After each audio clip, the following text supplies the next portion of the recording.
Halo, back to my channel di Guru Inspiratif. Oke, hari ini mari kita berdiskusi ya. Kita saling berbagi apakah belanja barang menggunakan dana BOS harus pakai Siplah. Oke, mari kita simak video ini.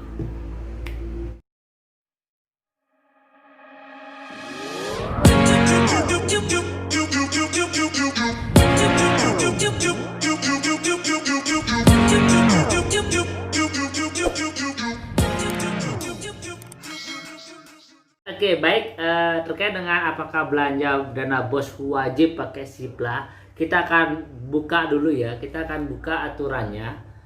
Oke, silakan teman-teman, kita akan buka Siplah ya. Cek, kita buka Siplah. Nah, kebetulan ketika teman-teman buka Siplah itu akan muncul pengumuman ya. Sesuai dengan amanat Permendikbud nomor 14 tahun 2020 tentang pedoman PBJ atau pedoman belanja jasa, barang dan jasa oleh satuan pendidikan. Satuan pendidikan wajib melakukan belanja melalui Siplah untuk seluruh sumber dana.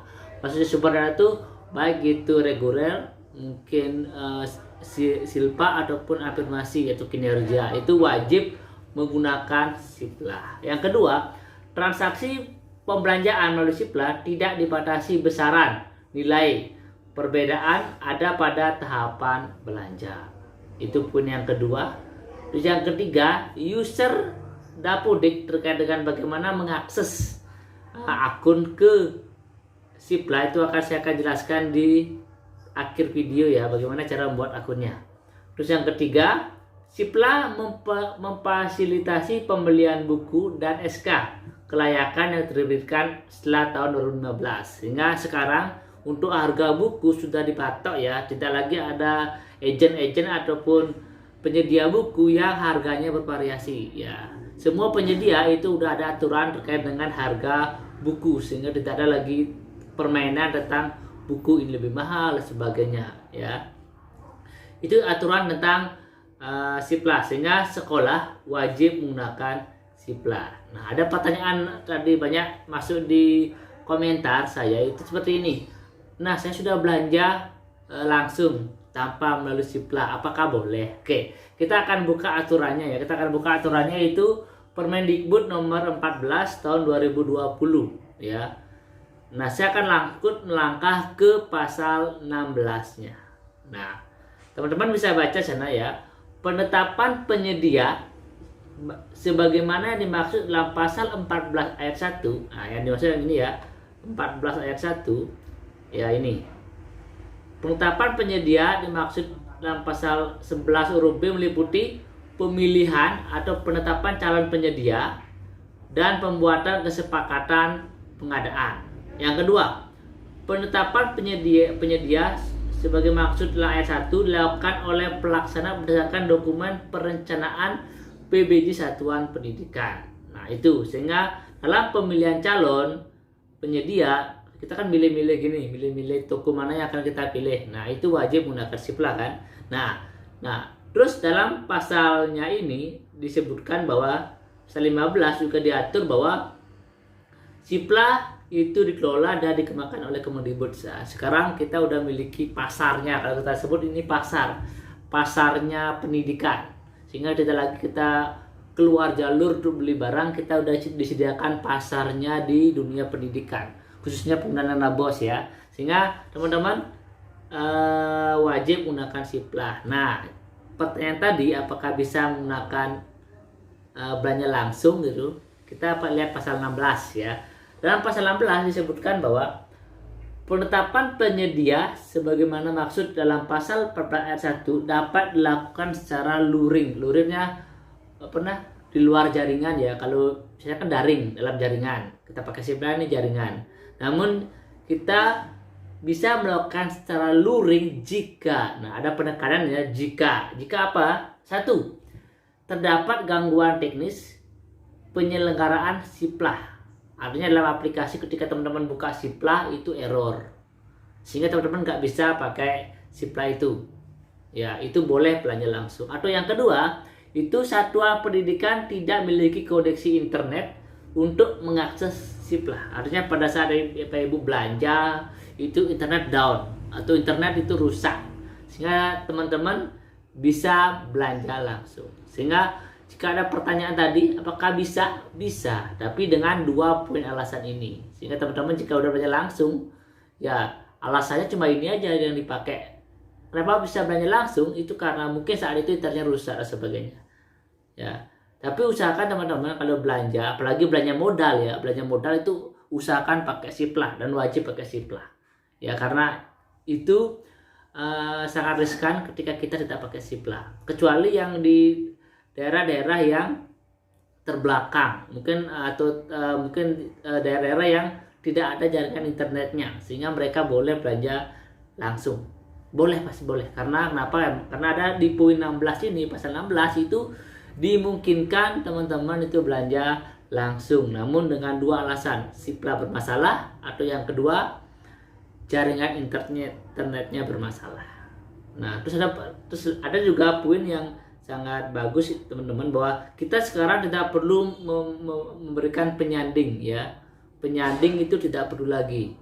Kalau dulu kan kalau kita belanja modal itu wajib ada toko penyanding. Kalau sekarang sesuai dengan pasal 17 diatur bahwa perbandingan harga, kualitas barang dan jasa dimaksud ayat 1 dilakukan paling sedikit 2 calon penyedia untuk pengadaan barang yang nilainya di atas 50 juta ya. Artinya jika di atas 50 juta baru kita butuh 2 penyanding ya. Nah, jika belanja di atas 200 juta itu kita harus melihat atau menyediakan calon penyedia itu 3 penyanding. Nah, kalau kita belanja di bawah 50 juta itu kita baca di pasal di ayat 4-nya ya. Untuk pengadaan barang dan jasa yang bernilai di bawah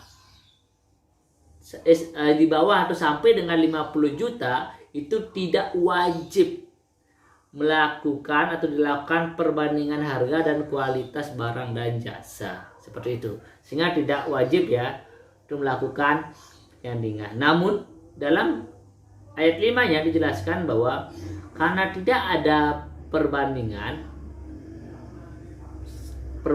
kualitas dapat dilakukan ya. Nah, dalam hal pelaksanaan PBJ, satu pendidikan tidak dapat memenuhi jumlah paling sedikit calon penyedia sebagai dalam ayat 3 dengan alasan keterbatasan calon penyedia. Pembandingan harga dan kualitas barang dapat dilakukan dengan jumlah calon penyedia yang tersedia. Mungkin teman-teman ada belanja sampai 200 juta, kan butuh 3 penyanding. Namun karena tidak memungkinkan nyari 3 penyanding di Siplah, artinya kita bisa 2 sesuai dengan yang ada di sana ya. Seperti itu. Nah, itu aturan terkait dengan Siplah. Nah, dan selebihnya silakan teman-teman baca ya, silakan dipelajari Permendikbud nomor 14 tahun 2020 ini. Di sini udah diatur banyak tentang bagaimana cara kita belanja, terus bagaimana kita lakukan negosiasi ya. Karena kalau di Siplah itu jika belanja di bawah 50 juta itu kita wajib melakukan negosiasi. Itu udah diatur di sini ya, wajib melaksanakan negosiasi ya. Teman-teman silakan bisa dibuka, dibaca bagaimana evaluasi, pelaksana dan pelaporannya ini udah lengkap ada di Permendikbud nomor ini ya, sampai dengan penutup, sampai dengan bagaimana format bukti pelaksanaan pengadaan barang dan jasa sudah ditampilkan di sini. Teman-teman bisa nanti pelajari bagaimana konsep perencanaan sampai terakhir berita acara negosiasi jika ada ya. Nanti akan muncul seperti ini, berapa harga, penawaran dan sebagainya. Nah, sampai munculnya berita acara ya, berita acara serah terima. Nanti kan ketika kita belanja di Siplah, kita akan barangnya akan datang. Kita akan mengecek barang kualitasnya apakah sesuai dengan yang dipesan. Jika kualitasnya kita cocok, baru kita akan mengisi berita acaranya ini, batchnya atau berita acara serah terima. Kita akan menandatangani seperti itu, baru kita melakukan pembayaran. Ya, bisa pembayaran itu kita pilih 3 hari setelah barang diterima. Udah sampai dengan bukti transferan dan sebagainya, ditandatangani oleh Menteri Pendidikan dan Kebudayaan Nadiem Anwar Makarim. Enggak, itu tentang aturan terkait dengan siplah. Ya, sehingga garis kesimpulan yang saya tarik bahwa apakah bisa belanja dengan tidak pakai siplah itu boleh. Namun dengan catatan ada dua alasan. Yang satu, siplahnya bermasalah, dan yang kedua, jaringan internetnya itu down atau rusak. Sehingga itu dua alasan yang memungkinkan teman-teman bisa belanja secara langsung. Ya, oke, sekian tutorial atau cara-cara atau pembahasan kita terkait dengan bagaimana penggunaan dana BOS khususnya belanja menggunakan siplah. Nah, video berikutnya saya akan berbagi bagaimana cara aktivasi login akunnya supaya bisa masuk ke Arkas-nya. Sorry, Arkas, ke siplahnya ya, ke siplahnya. Oke, sekian dan salam inspiratif.